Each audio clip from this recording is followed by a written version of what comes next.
The focus on Prince Louis, the youngest heir, made the statement unlike anything the public had ever seen. Royal announcements are typically carefully constructed shields designed to convey stability, control, and poise. They reassure the nation, maintaining the illusion that the monarchy is untouchable, invulnerable. But this statement was different. It cracked that illusion wide open. It was intimate, raw, and unsettling. It spoke not of protocol or duty, but of vulnerability.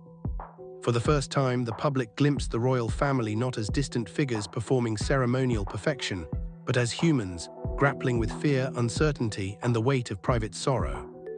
Newsrooms buzzed with speculation. Social media platforms became floodgates for concern, outrage, and curiosity. Families across the country paused in the middle of ordinary routines, dinners left half-eaten, television programs interrupted, conversations suspended mid-sentence, because their attention was completely captured by the smallest royal. The child whose mischievous grin had once lit up headlines, whose laughter had once seemed to echo effortlessly through the palace corridors, was now at the center of anxious scrutiny. He was no longer simply the playful, innocent prince the world had adored. He was a figure shrouded in worry, a symbol of fragility in a family long associated with strength and composure. Amid the backdrop of recent instability, King Charles's faltering health, Princess Catherine's prolonged illness, the intense public pressure on the family to maintain an image of calm, the sudden focus on Louis magnified a growing sense of unease. For the public already emotionally raw from past royal struggles, this was not a story of diplomacy or ceremonial duties. This was intimate, visceral, and impossible to ignore. A sense of collective empathy spread rapidly, mingled with fear. Something deeply human, deeply unsettling, was happening behind the palace's ornate walls. For insiders, the announcement carried tremors that could not be ignored. Royal communications are normally designed to conceal as much as they reveal, a careful dance of language and subtlety. But this statement carried a weight beneath its polish, a quiet, almost imperceptible tremor that hinted at urgency and pain. Phrases that might have been benign in any other context suddenly felt loaded. The words were carefully measured, yet the underlying tension was unmistakable. This was not a scripted effort to maintain public confidence. This was the palace grappling with a human crisis, the very private struggles of its youngest family member spilling, however cautiously, into public view. For William and Catherine, the parents, the illusion of calm and control was already fraying. In the halls of Adelaide Cottage, their youngest child was quietly wrestling with struggles that no royal decree, no public duty could shield him from. Days of careful composure had built a fragile shell around their private reality, but that shell was cracking. The burden of secrecy, of protecting their son while maintaining the public image of normalcy, was becoming unbearable. And for the world outside, unaware of the intimate moments behind the palace walls, the statement was a shocking revelation. A reminder that behind tradition, ceremony, and grandeur, the royal family was just that, a family. Even those accustomed to decades of royal reporting were caught off guard. The gravity of the words, the care with which they had been chosen, and the rare transparency of the palace created a tension unlike any before. This wasn't about politics or protocol. It wasn't about image or optics. It was about something profoundly human, a child in pain, parents reaching the limits of their ability to protect him. And a nation, suddenly aware of that fragility, collectively holding its breath, waiting for answers, for reassurance, for hope. The weight of that moment settled over the world like a heavy, unrelenting fog. For months, the family had maintained the delicate illusion of stability, carefully orchestrating each public appearance, each smile, each wave. Behind the carefully curated images of regal composure, however, Prince Louis had been quietly struggling. Nights once filled with laughter and playful mischief had grown tense and silent. The child who had once radiated joy now retreated into himself, haunted by fears he could not name, struggling to understand emotions far too complex for a child his age. Charlotte, his older sister, had assumed a role no child should ever bear. She became a quiet guardian, a small shield between Louis and the invisible storms raging around him. She whispered comforting words, offered gentle hugs, and stayed close when the world seemed too loud, too confusing. Her own innocence, however, could not protect her from the emotional toll. One evening, in a private moment away from cameras and palace corridors, Charlotte's composure finally broke. Tears streaked her face as she whispered, "He doesn't understand why she's not getting better." In those few words lay a universe of grief, confusion, and helplessness, a child speaking truths too heavy for her age. The carefully constructed facade of resilience, which had been maintained for appearances and public expectation, shattered completely in that moment. In the days that followed, William and Catherine faced a reality that no amount of protocol or royal tradition could shield them from. Their son's emotional well-being had to come first. Louis was quietly withdrawn from school, a decision made not from strategy but necessity. One small, innocent question from a classmate, "Is your mom still sick?" had revealed just how fragile he had become. That single, simple inquiry sent him retreating into silence, exposing the limits of his ability to cope with the pressures of both family and public life. From that moment forward, appearances, obligations, and expectations became secondary to Louis's mental and emotional health. For William and Catherine, this decision was seismic. It was not a press stunt nor a calculated media maneuver. It was a raw, gut-wrenching acknowledgement that their child's suffering could no longer be contained behind the gilded walls of tradition. Every public appearance paused, every ceremonial duty deferred. No cameras, no public statements, no carefully scripted royal gestures, just a family creating space for healing, prioritizing love and understanding above image and protocol. In reclaiming their son's childhood, they also reclaimed their own humanity, stepping away from the roles imposed upon them by expectation to simply be parents. Amid this private crisis, a remarkable intervention came from an unexpected source. Princess Anne, often overlooked, her presence in the royal narrative was quiet but steady, a foundation built over decades of carrying responsibility without fanfare. Unlike other senior members, Anne did not rely on speeches, polished rhetoric, or public displays of authority. What she offered Louis was far more valuable: stability, compassion, and an unspoken promise of safety. "Send him to me," she said, her voice calm yet resolute, devoid of ceremony or grandeur. It was a simple, direct gesture, an anchor for a child lost in uncertainty. Anne's home, far removed from the constant hum of Kensington Palace and Windsor, became Louis's sanctuary. Mornings were slow, unhurried, and filled with the quiet rhythms of nature, tending the garden, feeding animals, walking among the trees. There were no titles to uphold, no expectations to meet, just the gentle, restorative flow of everyday life. She never demanded that Louis speak of his struggles. She never pressed him to explain the silence that had grown between words. Instead, she offered what every child needs most: the space to breathe, to exist, to heal at his own pace. And slowly, imperceptibly at first, Louis began to emerge from his cocoon. Like a fragile bud slowly unfurling in spring sunlight, his laughter returned, subtle at first, then more robust. His eyes, once shadowed with worry, began to brighten. Moments of joy, a shared smile, a burst of playful energy became more frequent. It was painstaking, quiet progress, but it was progress nonetheless. He was healing, finding again the playful, mischievous child the world had once celebrated. Yet just as hope began to take root, the undercurrents of palace politics threatened to intrude. A confidential memo intended only for senior advisors was leaked to the press. Within hours, it ignited a storm of speculation, judgment, and outrage. The memo, clinical and calculated in tone, outlined strategies to manage Louis's absence from public life, focusing not on his well-being but on controlling perception. It suggested reducing his visibility, shaping the narrative, and most chillingly, treating him like a liability. For William and Catherine, the memo was a stark revelation. The very institution meant to protect their family was framing their child's suffering as a public relations challenge. Anger, disbelief, and grief collided as they confronted the coldness of bureaucratic calculation. William demanded accountability. Catherine, stoic yet fierce, denounced the memo as inhumane, a callous attempt to prioritize image over the life of a child. For the first time, they fully realized the stakes of the struggle, not just for their son, but for their family, their humanity, and the principles they held dear. It was Princess Anne who delivered the final, unassailable blow. In a private meeting with senior advisors, her voice rang out, stripped of all ceremonial decorum. "You do not contain children, you protect them." Silence fell in the room. No one dared challenge her authority or moral clarity. These were not the words of a royal managing tradition. They were the words of someone who understood what it meant to prioritize the human heart above all else. As the days turned into weeks, the quiet intensity within the palace walls deepened. William and Catherine had stepped away from public duties, creating space not for optics or appearances, but for the fragile, painstaking work of healing. Every decision was measured through the lens of Louis's well-being. The structured routines, the formal engagements, even the carefully curated public image, all of it faded into irrelevance. The focus was no longer on pomp, prestige, or protocol. It was on love, care, and creating an environment where a small child could begin to feel safe again. It was Princess Anne who quietly became the steady hand in this turbulence. Often overlooked in the public eye, she had long embodied a rare combination of pragmatism and empathy, balancing tradition with genuine care. Recognizing the depth of Louis's struggle, she offered what no official policy or palace protocol could: unconditional presence and protection. "Send him to me," she said simply, with a calm authority that brooked no argument. There was no entourage, no cameras, no ceremonial display, only a quiet sanctuary waiting to embrace a child in need. Anne's home, removed from the constant hum of Kensington and Windsor, became a haven for Louis. Mornings were slow and deliberate, tending gardens, caring for animals, walking among ancient trees, listening to the soft rustle of leaves in the wind.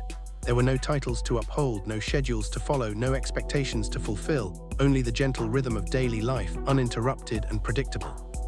She did not push Louis to speak about his struggles. She did not demand explanations for his silence. Instead, she offered him the most precious gift a child could receive, the freedom to heal, the space to simply be. And slowly, imperceptibly at first, Louis began to re-emerge from the shadows of his fear.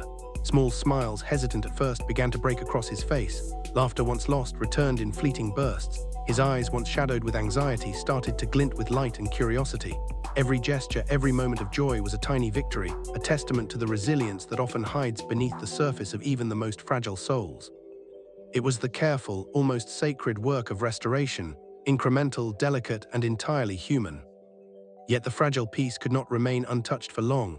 The undercurrents of palace politics surged once more in the form of a confidential memo, intended only for senior advisors, which somehow found its way into the press. Within hours, the contents ignited a firestorm.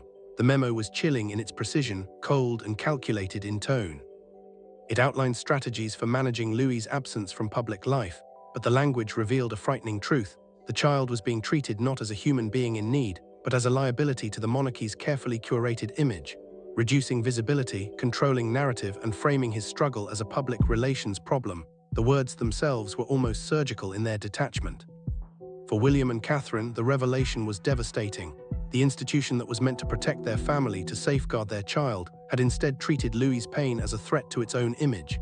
Anger, disbelief, and grief collided as they confronted the reality of the palace's priorities. William demanded accountability, his voice cutting through the layers of tradition and hierarchy. Catherine, usually the measured, composed figure, unleashed a quiet but searing fury, denouncing the memo as inhumane, exposing the moral bankruptcy of those willing to prioritize optics over a child's well-being. Once again, Princess Anne became the voice of clarity and morality. In a private meeting with senior advisors, she delivered a statement that silenced the room. "You do not contain children, you protect them." There was no room for debate, no room for bureaucratic rationalization.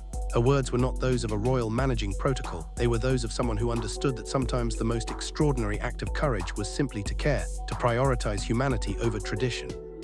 The silence that followed was heavy, absolute. For once, the hierarchy of protocol bowed to the authority of empathy. The public, meanwhile, watched and reacted in unprecedented ways. Empathy poured across social media, with hashtags like Protect Prince Louis and Royal Healing trending globally. Families shared their own experiences of struggle, of children battling silent emotional storms, of moments when life had to pause for care and healing. What began as a private crisis within the walls of a centuries-old institution became a global conversation about vulnerability, courage, and the often invisible battles that define human experience. The monarchy, once untouchable, now appeared human. It no longer represented perfection or untarnished legacy. It reflected the raw, unfiltered realities of parenthood, compassion, and the labor of love. In the quiet sanctuary, led by Anne, Louis was not a prince, not an icon, but a child rediscovering joy, reclaiming his voice, and learning day by day to trust that the world could be safe again. Just as Louis began to rediscover the small joys of childhood, the undercurrents of palace politics threatened to intrude once more. A confidential memo intended only for senior advisors somehow slipped through the fortress-like walls of Buckingham Palace and found its way into the press. Within hours, the contents had ignited a storm. The language was clinical, cold, and calculated, detailing strategies to manage Louis's absence from public life, not as a measure to protect him, but to shield the institution's image. Every word suggested containment, control, and the alarming perception of the child as a liability rather than a vulnerable human being. For William and Catherine, the revelation was a gut punch. The very institution designed to safeguard their family had, in effect, dehumanized their son, reducing his suffering to a matter of optics and public relations. The memo's tone cut like a scalpel, exposing a chilling truth. Some in the upper echelons of the palace were more concerned with the monarchy's reputation than with the well-being of a child. Rage, disbelief, and grief collided within William as he demanded accountability. No longer was he seeking understanding. He was demanding answers and justice for his son.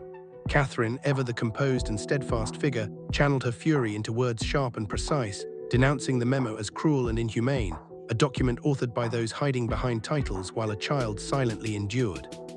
Once again, it was Princess Anne who rose as the moral center of the storm.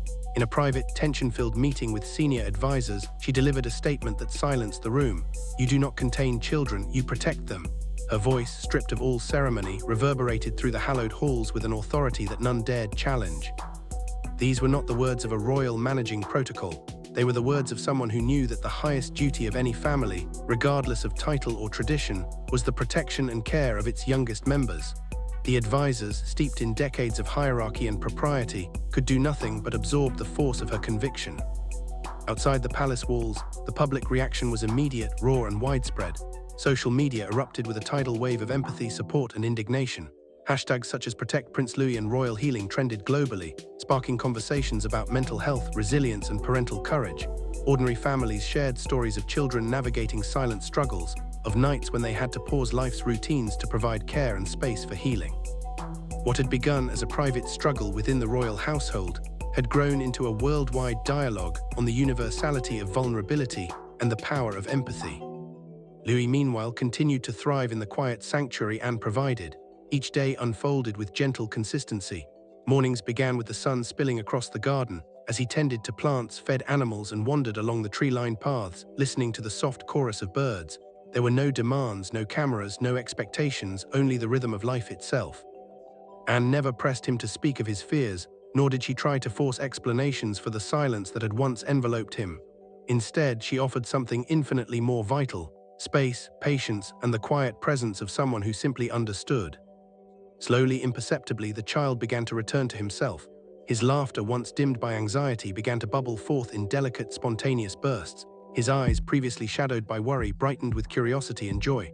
The prince who had withdrawn into silence was now rediscovering the pleasures of play, the delight of exploration, and the simple, restorative beauty of a world that for the first time in months felt safe.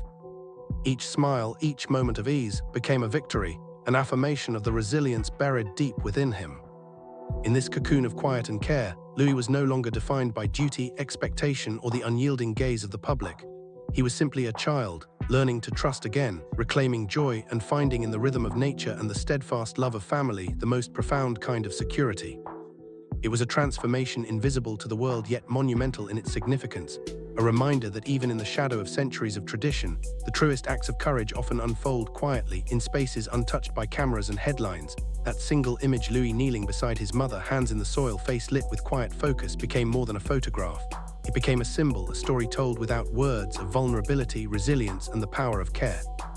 Across the world, people stopped scrolling, paused in conversation, and allowed themselves to feel. For decades, the monarchy had been viewed as untouchable, an institution defined by ceremony, tradition, and a polished, near-impervious image.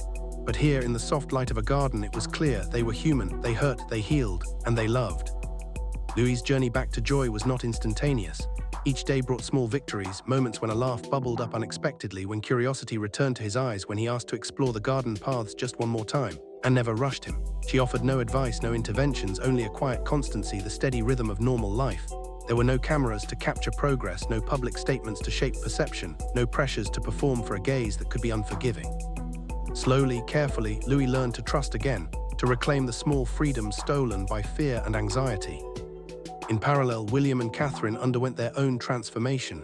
Witnessing their child's recovery reshaped their priorities, recalibrating the balance between duty and parenthood. They became protectors in a way no royal instruction could teach, attuned to the rhythms of their children, aware of the delicate fragility of childhood, and willing to challenge centuries of expectation to safeguard it. The walls of Adelaide Cottage, once just a residence, became a sanctuary where vulnerability was not weakness, and emotions were met with empathy, not protocol.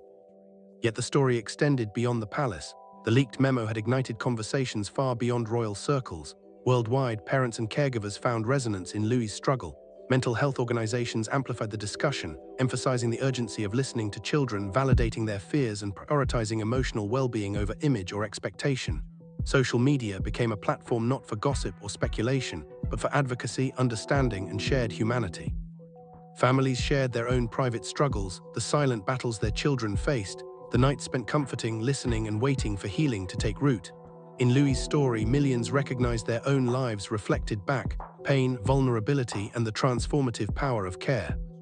Meanwhile, inside the palace, a subtle but profound cultural shift began. The leak, though painful, had cracked open centuries of rigid expectation. The walls that once contained every narrative, every gesture, and every word now had gaps, spaces where honesty, vulnerability, and real human experience could exist. Anne's unwavering support had set a precedent. Children, even princes, could be shielded from public spectacle, allowed to experience life without the constant glare of judgment. Her actions, quiet yet revolutionary, had reminded the institution that humanity must come before image, love before tradition. And then came the moments that would eventually define this chapter in history. Louis, once withdrawn and fearful, began to interact again with his family in ways that were spontaneous, playful, and joyous. He laughed with Charlotte, explored the garden with William, and shared quiet, intimate moments with Catherine. The family, once bound tightly by protocol, was now bound even more tightly by love and understanding. Every small smile, every shared story, every unguarded moment became a quiet rebellion against the rigid demands of tradition, proof that even within an ancient institution, the human heart could prevail. By the time the first cautious public appearances were made, the narrative had shifted. The world no longer saw merely icons of duty and decorum. They saw a family who had confronted pain, navigated uncertainty, and fought for the right to nurture and protect their child. When Louis appeared, even briefly, there was no need for grand gestures or formal statements. His presence alone told the story: resilience, vulnerability, and the slow but unstoppable reclamation of joy. This chapter of the royal family's history would endure not because of crowns, titles, or ceremonies, but because it revealed a truth universally understood: that love, care, and attention to the human heart are the most powerful legacies of all. In Louis's small, brave steps toward healing, the world witnessed a family redefining what it means to be royal, not as untouchable symbols of tradition, but as people who face struggles, embrace vulnerability, and fight for the quiet, sacred moments that make life worth living.